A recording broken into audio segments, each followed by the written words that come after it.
Major development coming on Highway 27 and 441. CDD1 forced to forgive over $55,000 in fines. A villager who refused to leave the neighbor's property claims he was on God's land. Motivated seller hopes to unload a home with deed compliance violations. A Middleton woman was arrested after a violent attack on her boyfriend. An arrest was made on a homeless person living under a village's bridge near Chitty Chatty. Question: should palm trees be trimmed in the villages? How many holes in ones at golf will we get this week? Letters to the editor. This and more coming up.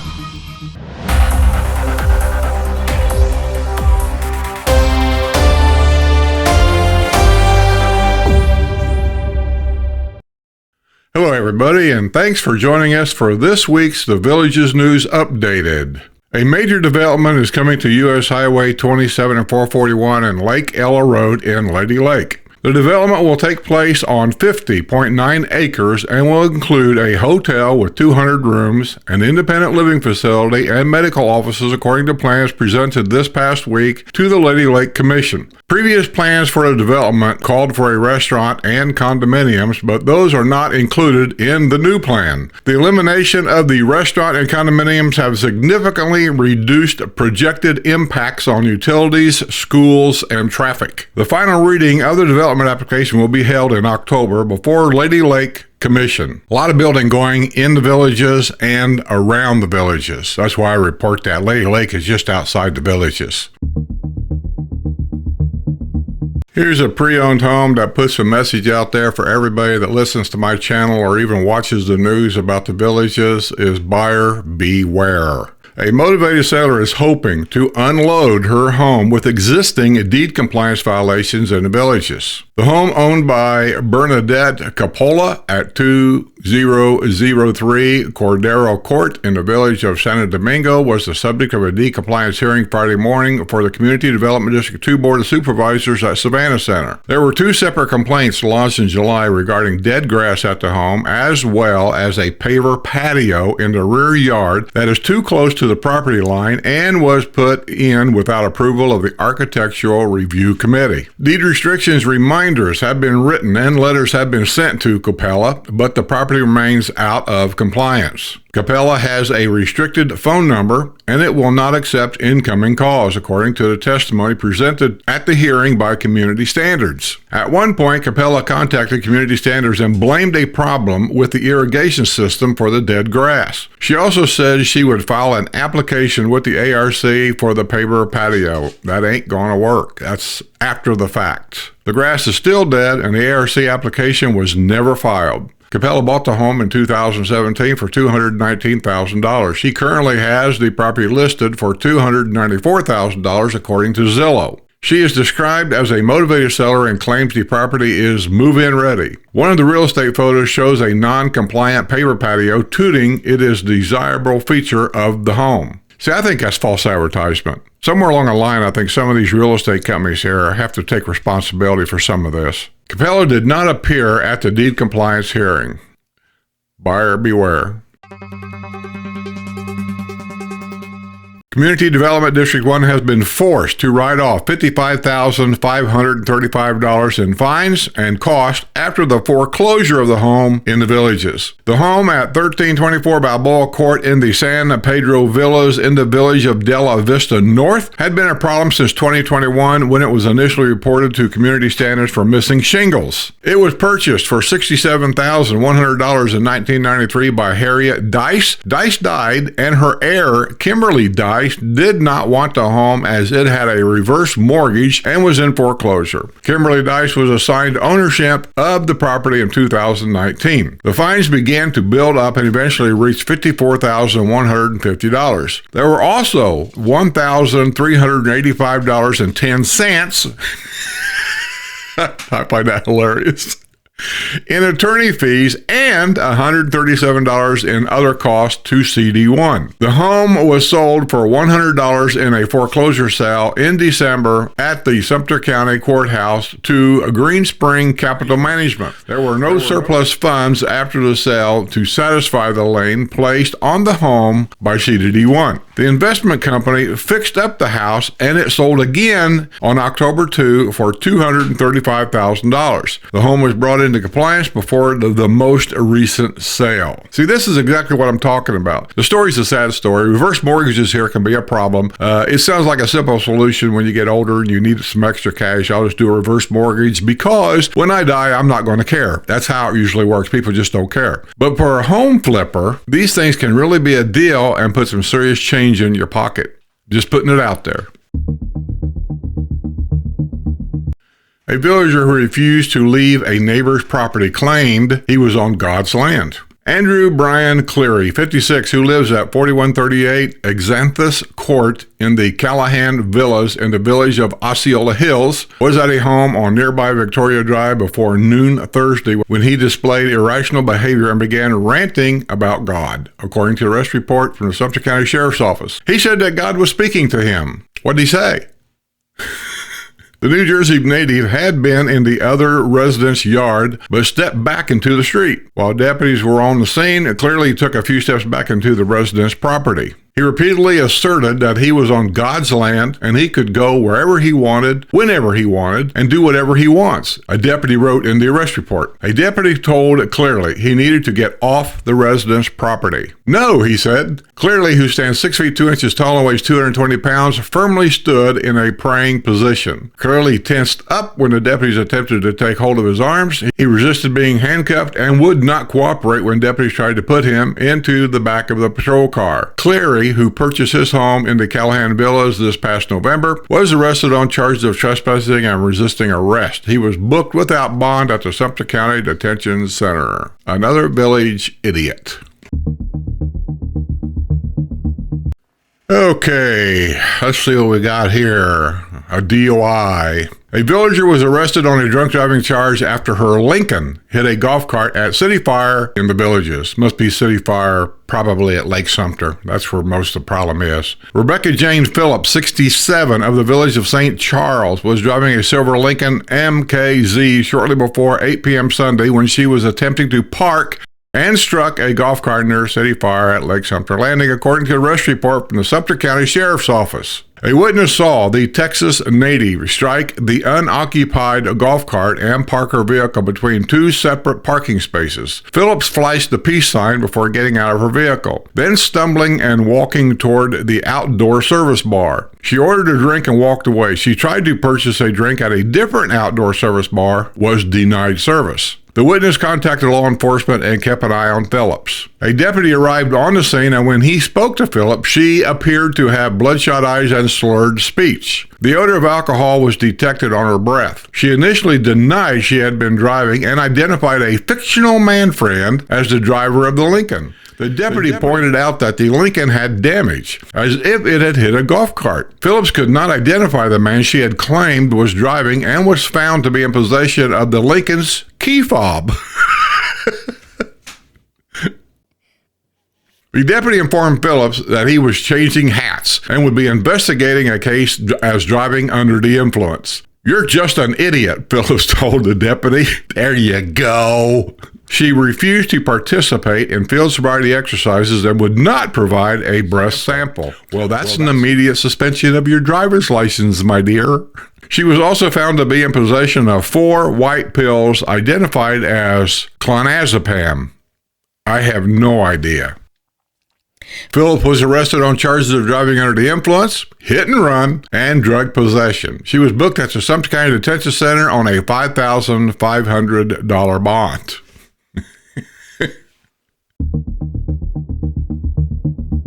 The villagers came up with an old-fashioned solution when bats found a home at a starter shack at a golf course. Bats were found roosting at the Hilltop Executive Golf Course starter shack. Having bats too close to golf crews and golfers could be dangerous. Not really. However, Florida has strict rules about removing bats from buildings. So forcibly evicting the bats from the starter shack was not an option. Donald Jones, director of executive golf maintenance, came up with a creative solution to address the bat problem. Ask an old farmer here. I'm one of them. We can tell you exactly what to do with this.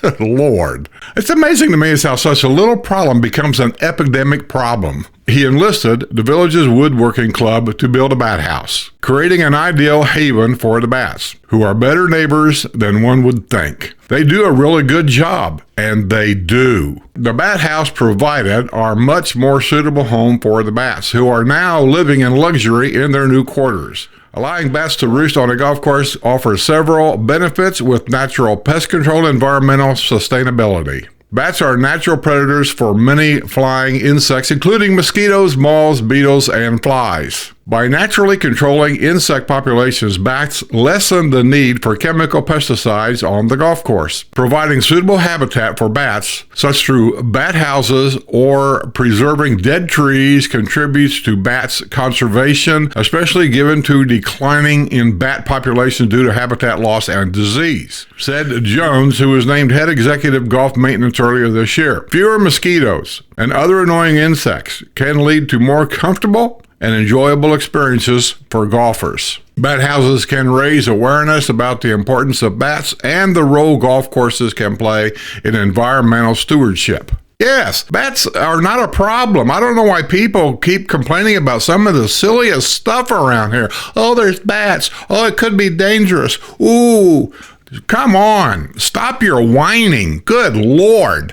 We had bats on the farm. They lived in our barn for 20 years that we were there. And the biggest problem with bats, and I'll be honest with you, is the poop, the guano, because they hang upside down, all goes down here, and it accumulates. And we had bat houses. We made them ourselves. They're not hard to make. And we would move them, because they would be usually in a dark corner of the barn up in the haymow. That's where they hung out. And then we would put the bat houses up there. And Dad put a tray kind of like below the bat house, so all the guano would land on this tray and not get on our hay. So when the cows smell that, they won't eat the hay, and we have to have this hay for us. And then about once a week or so, not very often really, maybe once a month, I can't remember, we would go up there and we would dump all that into a box or a bucket or something, and we would take this bat guano and we threw it out on our garden. I'll tell you what, if you want some great fertilizer for your garden or flower beds or whatever, that's the stuff to use. It was amazing.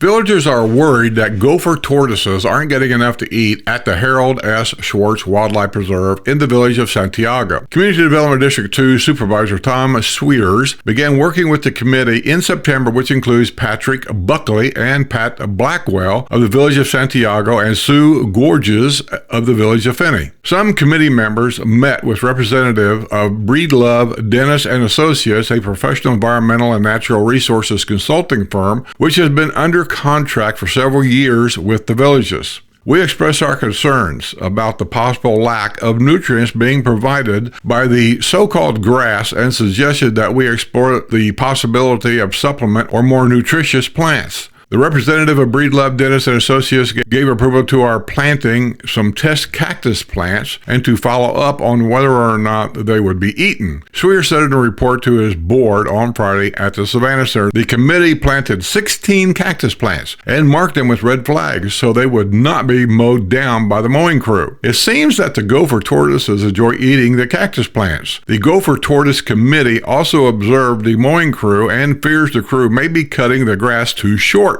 depriving the tortoises of food. The committee was also alarmed that 30 hatchlings escaped from the preserve and died. How's that happen? There's a fence around it. Thus, one of the committee members at his own expense purchased chicken wire to patch the holes to prevent future escapes from hatchlings. However, Swire's fellow supervisors were not thrilled with the effort to intervene the preserve. Supervisor Jim Conte, who has previously clashed with Sweers in the infamous sod versus stone battle in CDD2 and over Sweers holding questions and answer sessions with residents outside of board meetings, questioned Sweers' involvement with the mostly gopher tortoises. Conte also said he's worried that feeding the tortoises too much could lead to overpopulation and some of the tortoises might have to be moved. I'm going to stop right there and make a comment. This whole area is fenced in. You go right by it on Buena Vista. It's up on a hill. You see all these little red flags all over this area, marking the nesting holes of these tortoises. They burrow underground and they breed in there. And I've even said, after a while, you would think they'd be overpopulated in there and they're going to run out of food. I mean, does the government come in? Does the Bureau of Tortoise Management or something come in and take some of the baby hatchlings out that's of adult size, of adult age, and relocate them somewhere else, maybe to a state park or something like that? And I never got no answer, so I don't really know. Deputy District Manager Carrie Duckett said that moving a gopher tortoise can cost up to $5,000. Now that's ridiculous to me. A tortoise costs $5,000, or is this a money grab? I can take one and put them in a cardboard box in my truck and I can take it out there. It ain't going to cost you $5,000. She also reminded swears that residents are not allowed to enter the district-owned preserve, should not be planting anything in the preserve, and should no one be allowed to put up chicken wire. Well, somebody's got to take care of them because apparently the district's not. Breedlove and Associates said, "Preserve is fine and there's nothing wrong with it," Duckett said. I don't know. I mean, you have to see the area. I'm not into this. I don't understand the ins and outs of gopher tortoises. I do feel for the animals here because, they're being pushed to the brink. And then you have our district hiring Breedlove and Associates. And then Breedlove and Associates is telling Duckett what she wants to hear. I don't know. I don't understand any of this. Gopher tortoises can live up to 40 to 60 years in the wild, though captive tortoises may live more than 90 years, according to the Florida Fish and Wildlife Conservation Commission. There you go. Florida Fish and Wildlife Conservation Commission. Have them come in and check the area out. Have them give you a report. That's supported by taxpayers. There won't be a charge for them to come in here and give you a report. The gopher tortoise was listed as a species of special concern in Florida in 1979 and was reclassified as a state-designated threatened species in 2007. Gopher tortoises are herbivorous. They feed on low-growing plants like wiregrass, broadleaf grasses, gopher apple, and legumes, bean family plants. Tortoises are opportunistic grazers, so the dominant plants within their environment likely make up the bulk of their diet. That's probably true. But this idea of hiring these special companies by district managers to come in and spend your money to give us an oversight of something, and then they don't give the residents the report, they give it to the district manager, which they can leave out things in that report that they don't want people to hear. I don't go for none of it. Arrests were made at a homeless encampment under a bridge in the Villages. Sumter County Sheriff's deputies were called at about 1 p.m. Friday to check out the homeless encampment under the Chitty Chatty Bridge, which connects Lake Deaton Plaza and Rohan Rec Center to the Villages south of State Road 44. Franklin Bobby Hogan's 35 was found underneath the golf cart bridge with an orange syringe cap directly between his feet. He was found to be in possession of syringes that tested positive to methamphetamine. In 2024, Hogan was charged with cashing fraudulent checks at Citizens First Bank location in the Villages. In addition, 65-year-old Brian Charles Snyder, who has a criminal history, was also arrested on felony charges of drug possession and misdemeanor charge of possession of drug equipment. Both men were booked at the Sumter County Detention Center. Hogan's bond was set at $3,500. Snyder's bond was set at $6,000. Idiots, every one of them. Oh, Middleton, you're turning into the newest Wawa. A Middleton woman was arrested after allegedly committing an act of dating violence. Nicole Ann Moldenhauer, 26, was arrested in the wee hours Saturday after the altercation, which occurred at her home at 2423 Bowling Terrace in Middleton, the family community near the Villages Charter School campus. A man said Moldenhauer attacked him when she was attempting to retrieve her belongings, according to the arrest report from the Wildwood Police Department. Moldenhauer began choking and slapping the man, forcing him to tackle her to the ground in self-defense. The couple had been dating for about 2 years, but were not living together at the time of the altercation. Moldenhauer, who was ordered to stay away from booze in 2023 following an arrest at Spanish Springs Town Square, was arrested on charges of battery. She was booked at the Sumter County Detention Center and released after posting a $50 bond. It's only going to get worse. It's long been debated in the villages, should the palm trees be trimmed in the villages? Well, they used to be. District property management in the villages has operated under a long-held philosophy that the healthiest thing for palm trees is not to trim them and let nature take its course. I've heard that argument too. I don't know if I go along with it. However, residents have long complained that the untrimmed palm trees look shabby and unkept. They do. Residents frequently express concerns about falling debris from the palm trees, and you'll see a lot of that during a storm, like when a passing hurricane and a lot of wind. I did some videos during hurricanes. I get in my car and I drive around and show you what the effects of a hurricane are here in the villages, and that's the biggest thing as I see is debris. Mostly debris, the fronds, the dead fronds that blows off of all these palm trees. And finally, it begs the question as to why some palm trees are being trimmed. Take, for instance, the crew that was out Sunday trimming the palm trees at the Wildwood Center for Advanced Health Care. Why were those trees being trimmed? Do you really have to ask? So do me a favor, in the comments below, what do you think? Should palm trees be trimmed just for looks? Is it really true that it's healthier not to trim the trees at all? I'm not sure I believe that. I trim my trees. I have them trimmed constantly because it makes them look nice. I have noticed that when we trim the trees and my bushes, it seems like they not only get the color of green that looks healthier, but it seems like they grow faster, which actually I'm not a fan of, but it must be good for the tree. I like them when they're trimmed up. Somehow in the past few weeks, the letters at the sign for the Phillips Villas were mysteriously stripped off. Nobody seems to be quite clear on how and why it happened at the villas on County Road 42 in the Marion County section of the villages. It wasn't vandals. It appears to be misguided, misinformed work crew. It's the latest blow to the residents of the Phillips Villas who have been on edge since learning that a Walmart is going to be built near their home on County Road 42 near Mulberry Groves Plaza. Phillips Villas residents are worried about traffic noise, crime, and light pollution. The Villages has indicated the new Walmart will open in the spring of 2027. Well, it sounds like all your complaints and all your fears, nobody cares. They've already announced an opening date. That's how much some of the development going on around the villages that care really about retired people here. They don't care.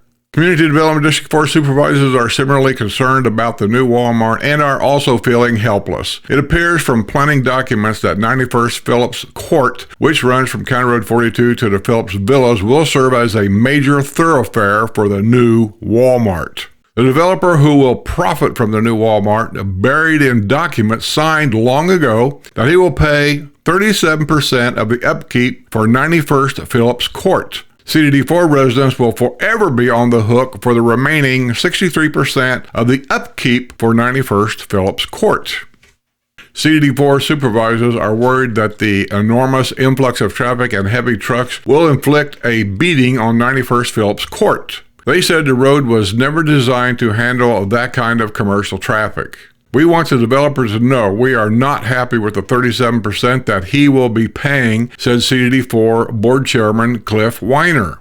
Supervisor Jim Murphy, the longest-serving member of CDD4 Board, is worried what could happen at the Phillips Villas twin, the Sawyer Villas. Supervisor Jim Murphy, the longest-serving member of CDD4 Board, is worried about what could happen to Phillips Villas twin, the Sawyer Villas. Both villa complexes were late additions to CDD4. Whatever happens here is going to be repeated at the Sawyer Villas, where there is another commercial chunk of land. He recommended hiring a full-time attorney to take a look out for the interest of the residents of CDD4. However, Supervisor Carrie Sternberg said it would likely be a waste of money. If we do that, we are going to be in for an expensive and long-haul fight. Well, you got to decide, is it worth the fight or not? You got to ask the residents. That's who's really in charge here, not the supervisor. It's the residents. These are smart people. Some Phillips Villas residents are wondering if their sign will soon bear the letters Walmart. Well, that's not going to happen.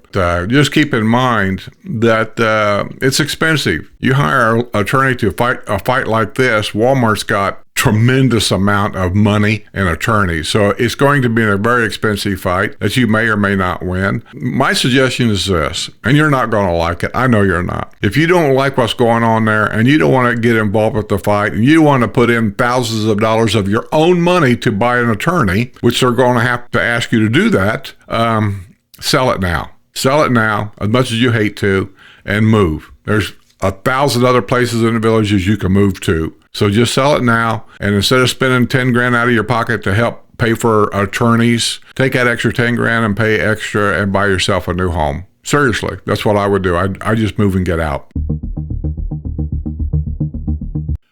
Weeds have become a problem at a house in probate in the villages. The home at 3273 Hopewell Street in the village of Bel Air was the subject of a deed compliance hearing Friday before the Community District 3 Board of Supervisors at Savannah Center.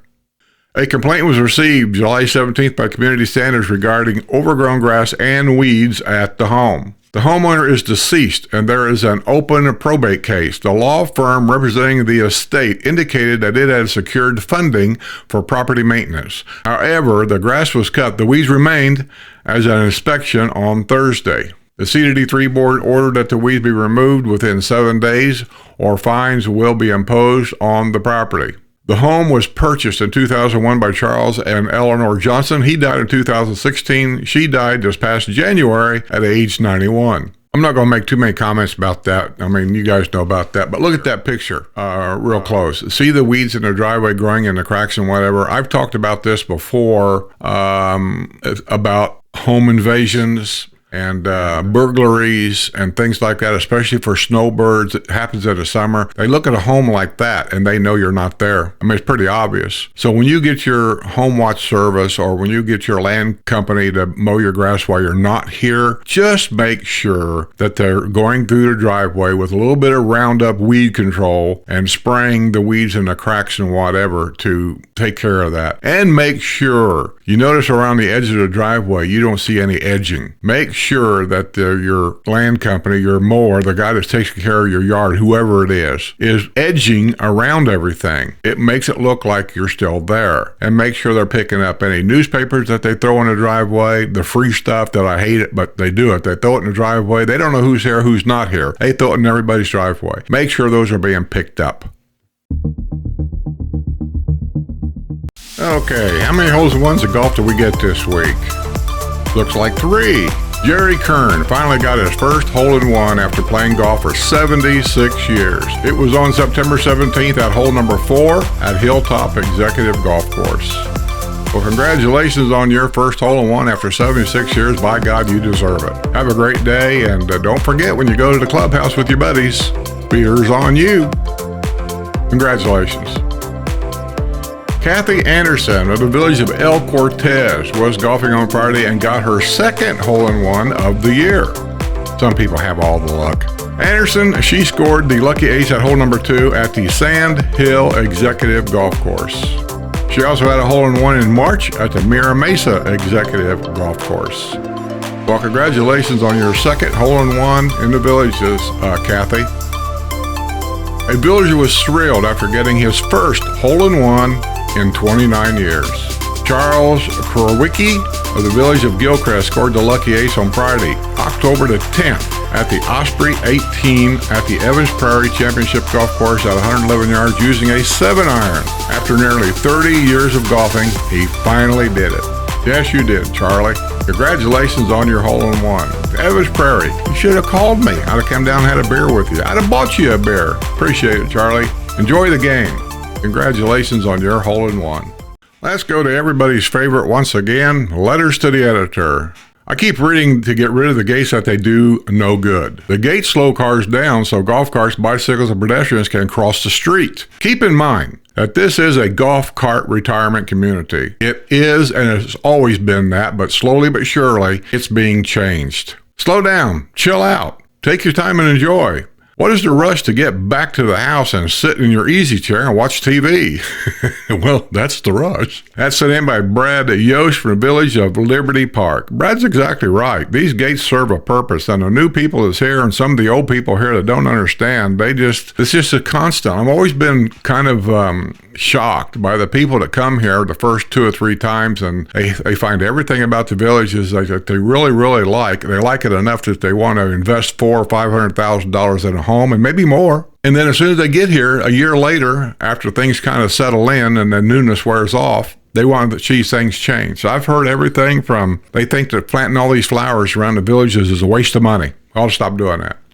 The gates, a waste of money. We need to get rid of them. It goes on and on and on. There's all kinds of stuff. I just find it totally ironic that the thing that they liked is the thing that they want to change.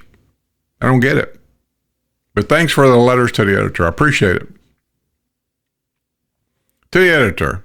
22 years ago, when my husband and I moved into our home in the village of Woodbury, we were delighted to know we were being partially protected by a gate community program that allowed us to come and go at will and yet have visitors push a red button where a live person would answer and call and direct the caller to an address, or in the case of a manned gate, the gatekeeper would give the visitor a piece of paper with the directions on how they could get to where they were going. Yes. That's exactly what I did. That program went to the wayside when employees were cut. Now, I didn't know that. I thought they still had the directional box, but maybe not. We have gatekeepers who just let anyone in, and the gates are being broken on an average of once a month, and who knows who they are. I'll say one thing about to let anybody in. They have to. Your streets are public. They can't stop anybody from going through that gate, because all they got to do is poke the red button if they wanted to. We have expensive cameras, hopefully catching these disrespectful people, and they do. I know for facts that a lot of people have been caught, and they've had to pay, I think it's a minimum charge of, I think it's $250 for breaking a gate. With all the talk about how much more to spend on the gate issue, I implore the AAC and the PWAC to reconsider backtracking to the original program aforementioned, where the residents can feel somewhat protected again. That's sent in by Karen Tynes from the village of Woodbury. Good letter, Karen. It's good. She's not poking a blame at anybody. She's not saying who's at fault. She's just saying it used to be this way and it was a lot better then than now. And I've mentioned that here many, many times. I'm probably not the best in the world when it comes to explaining things, but I know what it once was. I see what it is now, and I can only guess where it's going on many different issues here in the villages, and I don't like the way things are going. And she sounds like she's with me on this particular item. The gates are needed. The guards are needed. Unmanned gates, I guess there are some areas here where an unmanned gate and automatic gates are okay. I'm not a fan of it, but basically manned gates, I think, is something we have to keep in place. But that's just me. You can disagree if you want. Leave your comments in the comments section below, or you can call that number that I leave on here all the time, and I get enough people to call and leave a message on there, then I'll do a live phone video of you asking a question and me trying to answer it the best I can. You can do it that way. Either or. Thanks for your letters to the editor. I appreciate it. Okay, I think that's going to be the news for this week. I appreciate each and every one of you that watches this every Friday. I appreciate all the supporters. It was nice to meet some of you at Sue's birthday party down at Harry and the Natives last week. I had a good time, and thanks for your comments. Thanks for your suggestions. I did listen to every one of you, and I do appreciate it. As always, I give credit to my Patreon members, which is also my Discord members. Discord is really not a membership. It's just an extra additive feature of my Patreon members. I give that to you, the Discord. And you guys can go on there and you can chat, set up things, whatever you want to do on there. You know, there's been a thing on there for a while now about a cruise that is leaving in February, I think. And there's the Harry and the Natives that we have with Sue that was put on Discord. Linda set that up. I didn't do that. Linda set that up, and we appreciate it, Linda. Thank you. And I think Judy had something to do with that too. Thank you, Judy. They set that up, and they posted it on Discord for everybody. So if you're a Patreon member and you're not going to Discord, I'm telling you, you're missing out on a lot of activities because most of that stuff is posted on Discord. The members there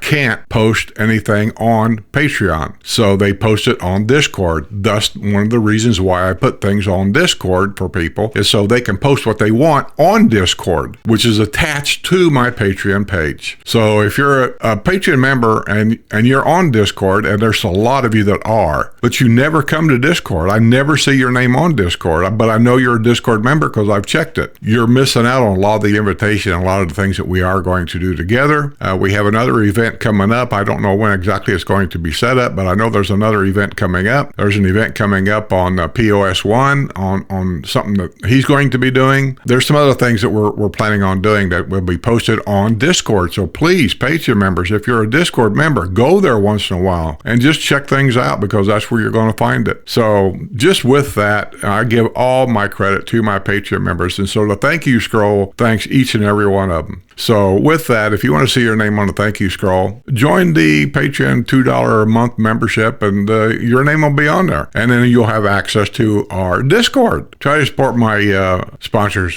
when you can. You'll see their names and their advertisement on the thank you scroll that rolls by for the Patreon members. If you want to be a sponsor of my channel, email me, and I'll tell you exactly how to do it. I've got a very simple and a very cheap way of doing it. Came up with a very simple way of doing sponsorships. Email me, G1RUMP2Y. You should have that email by now. I've been doing this for over 10 years. G1RUMP2Y@gmail.com. You send me an email and I will send you an email right back, or maybe my phone number, depending on who you are, and I'll speak directly to you about how to be a sponsor of the channel. With that, thank you so much for sponsoring the channel. Thank all my members for sponsoring my channel, and thank all my Patreon members for sponsoring the news and paying for the news. It's very much appreciated. Very much appreciated. If you're not subscribed, I really need you to subscribe. Tell your friends, share my videos, tell your friends on your social media, on your Facebook page, on your TikTok page, whatever you've got. And with that, I'm simply going to say,